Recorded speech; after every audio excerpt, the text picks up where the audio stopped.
But this isn't gonna be easy, got it? I need your help to defend Gongmen City from some nasty baddies. So, I need to teach you a little kung fu first. You ready? Okay, practice makes perfect. First, try a punch. Ah! How awesome is that? You made me punch! Do it again.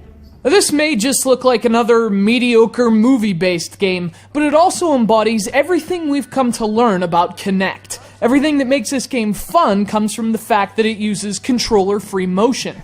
Unfortunately, so does everything that makes it mediocre.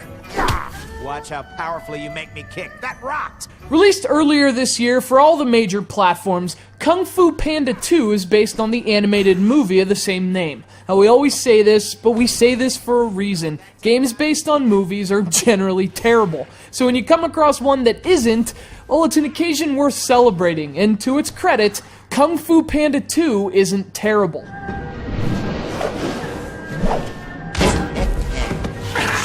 So this game is basically a one-on-one brawler, almost like a fighting game built into the framework of a simple action game. Playing as a furry martial artist named Po, you jump into fights between, tutorials, minigames, and cutscenes.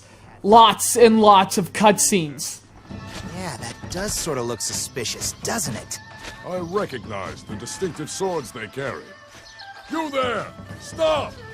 Stop! Thieves! Yeah, stop! Now that's the first thing that sweeps the leg of Kung Fu Panda 2. You have to endure a seemingly endless string of cutscenes and loading screens, and they really break up the action, which is the crux of the whole game. And for a game that isn't especially story-driven, it just seems like a waste of time. Like, a lot of time. But fortunately, when you do start fighting, it's kind of worth the wait.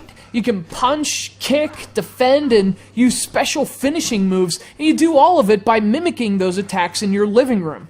Like a lot of Kinect games, you're only responsible for a few actions, but the movements you're on the hook for actually work. You don't have to walk around or anything, you just have to kick ass. And surprisingly, it's a lot of fun. I can do this all day.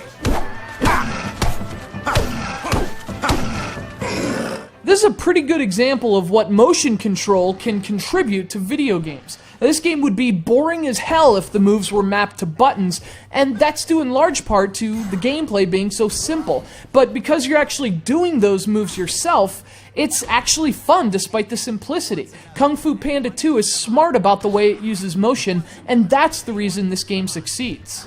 Of course, it's also the reason it fails. This game is a victim of the very design that makes it play well on Kinect. That is to say, it works because the movement is simple, and that's also the game's biggest problem. Once you figure out the moves and the novelty of the attacks wears off, the game gets stale really quickly. The fights never really evolve, and the pattern starts to bore you after just a few levels. I told you my kung fu was delicious. Now, the game does try to alleviate some of that staleness by mixing in some levels with different gameplay, like racing on a rickshaw, for example. But while they do break up the combat, they're also the worst parts of the game. The motions that work so well in its fighting rounds don't show up in some of these minigame style bonus levels, which end up feeling a lot more forced than refreshing.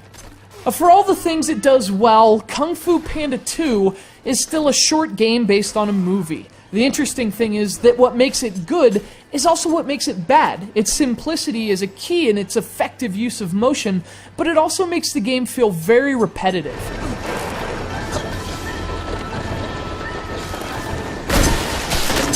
Kung Fu Panda 2 may be a solid game on Kinect, but that speaks more to the weaknesses of the hardware than the strengths of this game.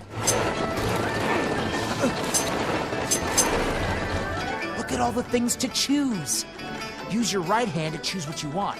Then use your left hand to gong it. That's how you choose.